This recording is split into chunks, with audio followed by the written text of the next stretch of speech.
আসসালামু আলাইকুম। আজকে যে বইটি রিভিউ করব এটা হচ্ছে একাদশ দ্বাদশ শ্রেণীর পদার্থবিজ্ঞান বই। বইটি লিখেছেন শ্রদ্ধেয় আমির হোসেন স্যার, শ্রদ্ধেয় ইসহাক স্যার এবং সাথে দূতবাস হিসেবে আছেন মোহাম্মদ নজরুল ইসলাম স্যার। বইটির বর্তমান বাজার মূল্য জানা নাই। বইটি আমাদের দৈনন্দিন জীবনে অত্যাধিক গুরুত্বপূর্ণ। এই বইটি পড়লে আপনি জানতে পারবেন ঠিক কত ডিগ্রি অ্যাঙ্গেলে ছাতা ধরলে আপনি বৃষ্টির হাত থেকে রক্ষা পাবেন। আপনার বেগ, দৃষ্টির বেগ এবং লব্ধি বেগ নির্ণয়ের মাধ্যমে আপনি অ্যাঙ্গেল বের করে জানতে পারবেন ঠিক কত ডিগ্রি অ্যাঙ্গেলে ছাতা ধরলে আপনি বৃষ্টির হাত থেকে রক্ষা পাবেন। কিন্তু হিসাব করতে করতে বৃষ্টি থেমে যেতেও পারে। এই বইটি প্রত্যেকটা মানুষের জীবনে পড়া অত্যাধিক গুরুত্বপূর্ণ।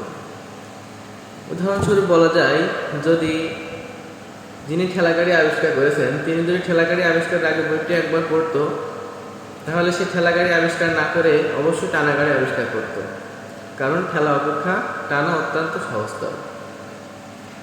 এই বইটি পড়ে আপনি জানতে পারবেন ঠিক 3 তলায় থাকা আপনার গার্লফ্রেন্ডকে অভিকর্ষ ত্বরণের বাধা হিসেবে কত গতিবেগে সিটি ছুঁড়ে মারলে আপনার গার্লফ্রেন্ডের কাছে পৌঁছাবে। পাশাপাশি এই বইটি পড়ার মাধ্যমে আপনি জানতে পারবেন গার্লস স্কুল বা মহিলা কলেজের সামনে দিয়ে সাইকেলের ঠিক কত ডিগ্রি অ্যাঙ্গেলে বাঁক নিলে আপনাকে পড়ে যাওয়ার সম্ভাবনা জিরো।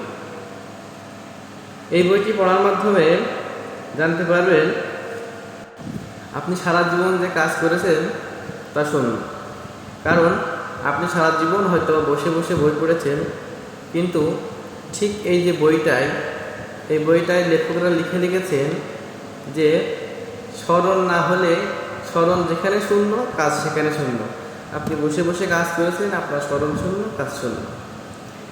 তাছাড়া এই বইটির আরেকটা বিশেষ গুণ হলো, যখন এই বইটির গুরুত্ব দেখুন, যখন বইটি আপনি ব্যাগে নিয়ে কোথাও যাবেন পড়তে যাওয়ার সময় বা যেখানেই হোক, যদি পিছন থেকে পারমাণবিক বোমও মারা হয় তো আশা করা যায় আপনার মেরুদণ্ডের কশেরুকাগুলো ভালো থাকবে। তারপর কথা হলো, এই বইটা আপনার অর্থ শক্তি উভয় অনেক সাশ্রয় করবে।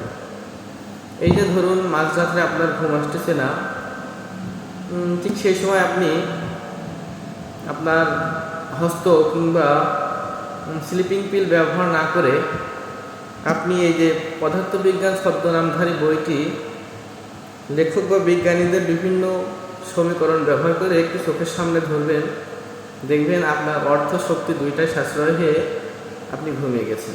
ধন্যবাদ।